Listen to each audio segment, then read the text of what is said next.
ఏం చెప్పాలనుకుంటున్నారు? అంటే మీ వెనుకుండి వేరే నడిపిస్తున్నారనేటువంటి ఉద్దేశంతో నేను మాట్లాడాడు జగన్. సో నిన్న ప్రొద్దుటూరులో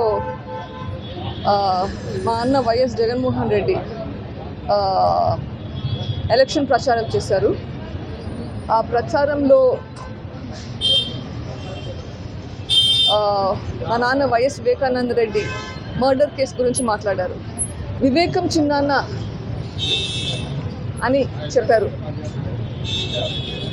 చిన్నాన్న అంటే అర్థం తెలుసా? నాన్న తర్వాత నాన్న చిన్నాన్న. అసలు ఈ బంధుత్వాలకు మీకు అర్థం తెలుసా? అదే మీటింగ్లో మీ మామను ఉద్దేశిస్తూ, మీ మామగారిని ఉద్దేశించుతూ ముద్దుగా మామ అని పిలుస్తారు. బంధుత్వాలు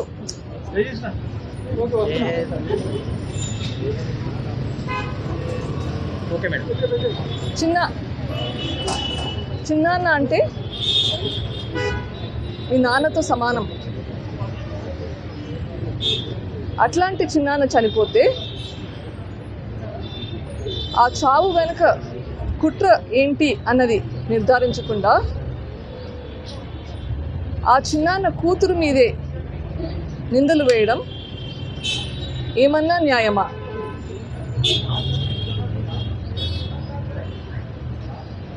నీ చెల్లెలు కోర్టుల చుట్టూ పోలీసుల చుట్టూ తిరుగుతుంటే అన్నయ్యగా నీ బాధ్యత ఏంటి? అమ్మా నేను ఉన్నాను నీకోసం, నువ్వు ఇట్లా తిరగద్దు, నీ పని హాస్పిటల్లో పని చేసుకోవడం అని చెప్పేది పోనిచ్చి నా మీదే కేసులు పెడతాడు.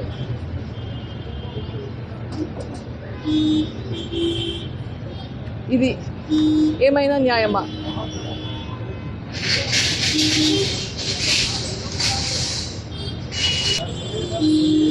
చిన్నాన్న చనిపోతే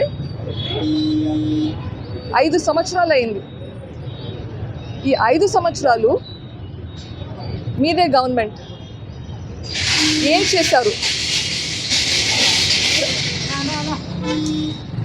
ప్రతిపక్షంలో వాళ్ళలాగా మాట్లాడడం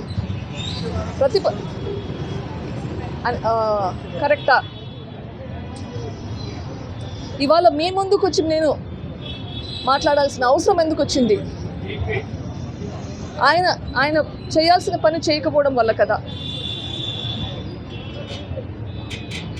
నేను నా అంతఃకరణ శుద్ధితో చెప్తున్నాను, నేను చెప్పేదంతా నిజం.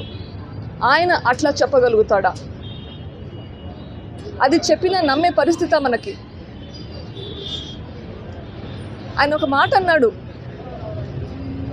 దేవునికి తెలుసు, ఈ జిల్లా ప్రజలకందరికీ తెలుసు వివేకం చిన్నాన్నని ఎవరు చంపారు అని. కరెక్ట్గా చెప్పారు. దేవునికి తెలుసు, ప్రజలకందరికీ తెలుసు, మీకు కూడా తెలుసు. అందుకేనా చేయించిన వాళ్ళని అంతగా ప్రొటెక్ట్ చేస్తున్నారు.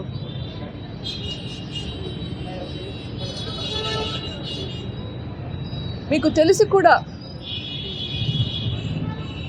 ప్రొటెక్ట్ చేస్తున్నారు అంటే ఎందుకు ప్రొటెక్ట్ చేస్తున్నట్లు?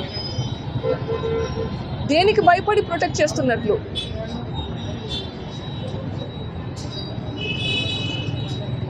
అని నేను అడుగుతున్నాను.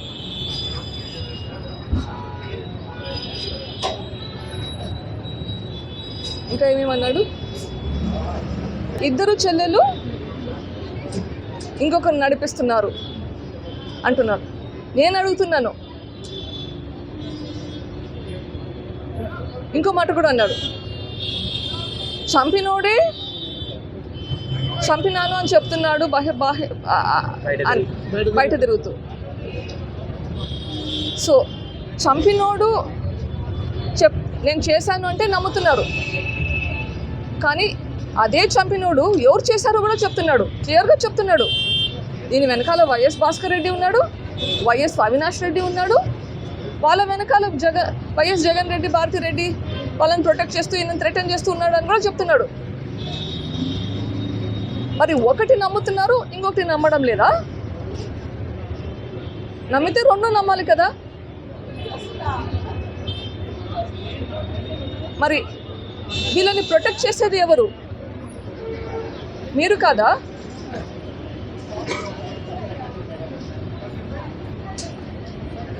ఈ కర్నూలులో ఏం జరిగిందో మనకందరికీ తెలుసు, రాష్ట్ర ప్రజలందరూ చూశారు. మీరు మీ గవర్నమెంట్ పెట్టుకొని మీ పోలీసుల ద్వారా ప్రొటెక్ట్ చేసింది నిజమా కాదా చెప్పండి.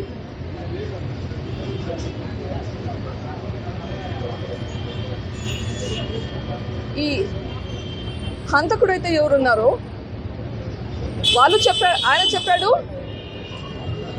చేయించింది ఎవరని. అదే విషయం సిబిఐ కూడా ఇన్వెస్టిగేట్ చేసింది, ప్రూవ్ కూడా చేసింది. సిబిఐ కూడా అదే చెప్తుంది. ఒకప్పుడు మీరు సిబిఐ ఎంక్వైరీ అడిగారు, తర్వాత మీరే వద్దన్నారు. మీరు అప్పుడు ఎందుకు వద్దన్నారు? మీ పేరు బయటకు వస్తుందని వద్దన్నారా?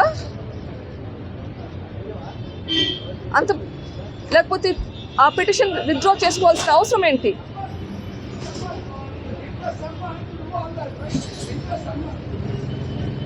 అది ఇంకా సిగ్గుచేటు ఏంటంటే, ఎవరైతే నిందితుడై ఉన్నాడో ఆయనని